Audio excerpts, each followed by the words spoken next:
Time for Media Watch. Olivia joins us. We've got a story, Olivia, about a French politician and a cleaning lady. Please explain. Well, it's not the French politician and the cleaning lady that we all know from last year, which was Dominique Strauss-Kahn. This time it's Pierre Lelouch, a UMP politician who, it turns out, has been employing an illegal immigrant as his cleaner in his house. Now, it was Libération who broke this story. Let's take a look. Lelouch et sa femme de ménage, his cleaning lady, except that they didn't break it the classic way of doing their journalistic research, digging the dirt and making phone calls. They actually saw this woman on television the night before. She was in a Canal Plus documentary, and she was featured saying that she was from Mauritius. It was an anonymous testimony, of course. She said she was from Mauritius, she worked for a minister, and she was paid in cash. Okay. So the next morning, he admits, he recognises himself as the employer in question. He admits that, yes, this is his cleaner, is very embarrassed, and suddenly, as if by magic, her work permit appears the following day, which I don't think it normally takes a day for illegal immigrants to get their papers in order. Now, the Libération, which we all know is a left-leaning paper, are very harsh on him. They infer that he always knew she was an illegal immigrant, and that's why she was paid in cash, and that he pulled strings, you know, very inappropriately to get her situation rubber-stamped. Of course, this is very bad news for the UMP a week before the election starts, because they've always had a very hard line on immigration and work permits, and the socialists have criticised them an awful lot, and the Front National say that he should step down from government. Indeed. President Sarkozy, of course, has gone on record as saying there are too many foreigners in France as well. So again, yes, the embarrassment gets wider and wider. Yeah.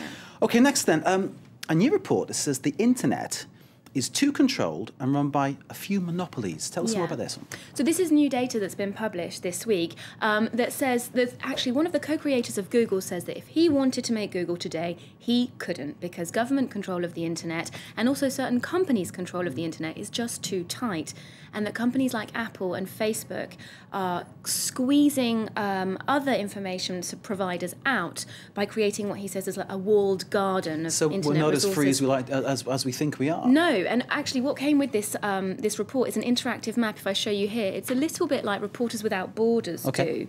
They show internet freedoms in terms of government interference and corporate interference by colour. So the freest places are in yellow, and the most controlled places are dark red. Here we can see Syria, for example, is dark red. And places like Iran and Saudi Arabia have even suggested having an enormous amount of censorship by creating a national space of internet.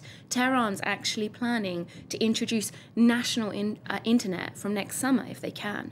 So this would be a place where you, basically, in Iran, you have access to what is called the internet, but it would just be within Iranian space. Absolutely. It's a government-decided internet space. Well, I don't think they're too worried about freedom of information. That must be it.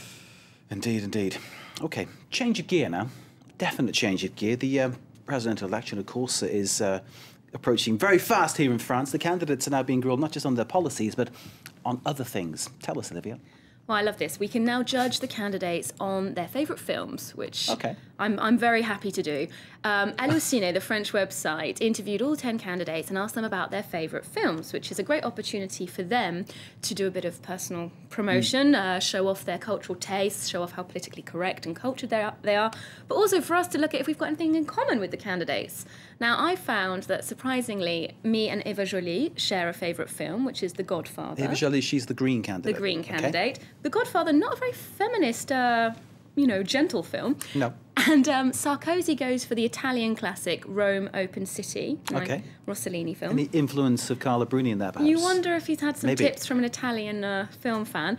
And he also goes for Kubrick's Lolita.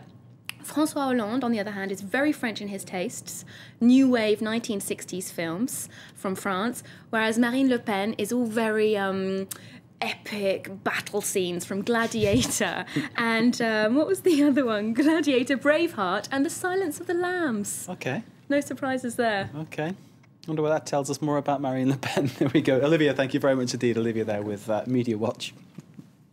Stay with us. We've got more news to come here on France 24.